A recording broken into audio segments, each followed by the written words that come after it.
छत्रपती संभाजीनगर येथील कन्नड तालुक्यातील करंजखेड या ठिकाणी 17 तारखेला मयत सचिन यानं गळफास घेऊन आत्महत्या केली होती। यामध्ये पीडित भाऊ यानं खुलासा करत सांगितलं की माझा भाऊ मयत सचिन यानं मुलीच्या जाचाला कंटाळून आत्महत्या केली आहे, असं त्याच्या व्हॉट्सअपवरील चॅटिंगवरून दिसून येते की मुख्य आरोपी तेजश्री सुभाष पवार यानं मयत सचिन सोबत केलेल्या चॅटिंग समोर आली आहे। त्यात मयत सचिनला मारण्यासाठी प्रवृत्त केलं गेलं आहे।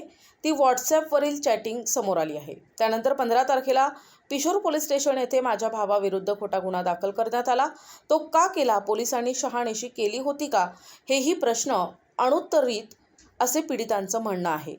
माझं नाव सतीश वाघ. जोरून बोल जरा. माझं नाव सतीश वाघ. 17 तारखेला सचिन वाघ याने आत्महत्या केली.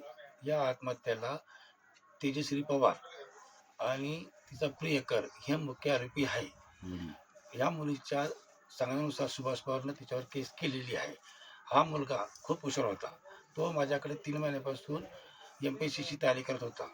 त्याच्या आत्ताच परीक्षा झाल्या. त्या परीक्षेमध्ये त्याला 86% मार्क मिळाले.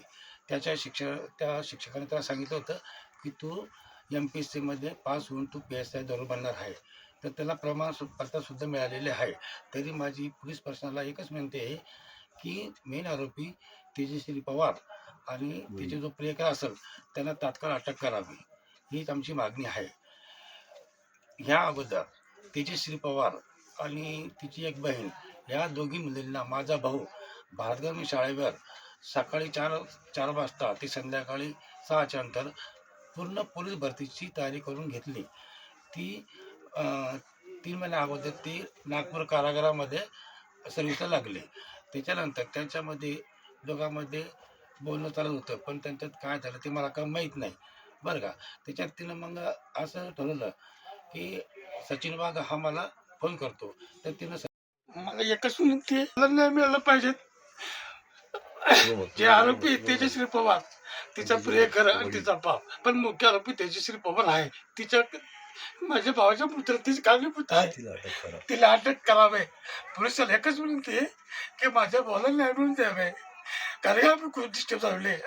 आमची परिस्थिती सामान्य होती, आम्हाला तोच आधार होता. तरी पोलिसाला एकच विनंती आहे की जो मुख्य आरोपी तेजश्री पवार याला तात्काळ अटक करावी. जर अटक नाही करत तर मग आम्ही उपोषणाला बसू. आमची अशी तयारी झालेली आहे. आम्हाला एकच विनंती आहे की त्या मुलीला करा, कारण त्या मुलीमुळे माझा भाऊ चालला गेलेला आहे. त्याच्या अपेक्षा होती पेशाबचं, आणि तिच्यामुळे आम्हाला हे दिवस भेटले. त्याच्याकडे पैसे सुद्धा राहत नव्हते खर्चाला. तो माझ्याकडे होता. 3 महिन्यापासून पायी फिरायचा तिथं. आम्ही सामान्य माणसं, गरीब माणसं आहे. आमची पुणे दारोमदार, त्याच्याकडे आमचे घर बघा तुम्ही कसे आहे. आम्ही तिथं भाड्याने राहतो. आम्हाला 8 नंबर बघा मी, तरी सुद्धा तो काटकसरीने तिथं शिक्षण घेत होता. माझ्या वडिलांची परिस्थिती हलाखीची आहे. वाटलं तुम्ही गावातून चौकशी करा, आमचे वडील कसे आहे काय. असं असतं. माझ्या भावाने जर त्रास दिला असता तिला, तर तिच्या वडिलाचं काम होतं आम्हाला सांगायचं. आम्ही काहीतरी कारवाई केली असती. जर आमच्या भावाने ऐकलं नसतं तर मग तुम्ही तक्रार दाखल करा. पण तुम्ही खोटी तक्रार दाखल करून माझ्या भावाला आत्महत्या करायला भाग पाडले. बस माझं एकच आहे की त्या मुलीला अटक करा. आणि तिचा जो प्रियकर असेल आणि तिचं कोणतं नागपूर याच्यामध्ये कोणी अधिकारी असेल, तो त्यांना पण अटक करा. प्रतिनिधी रवींद्र खरात, NTV न्यूज मराठी, छत्रपती संभाजीनगर.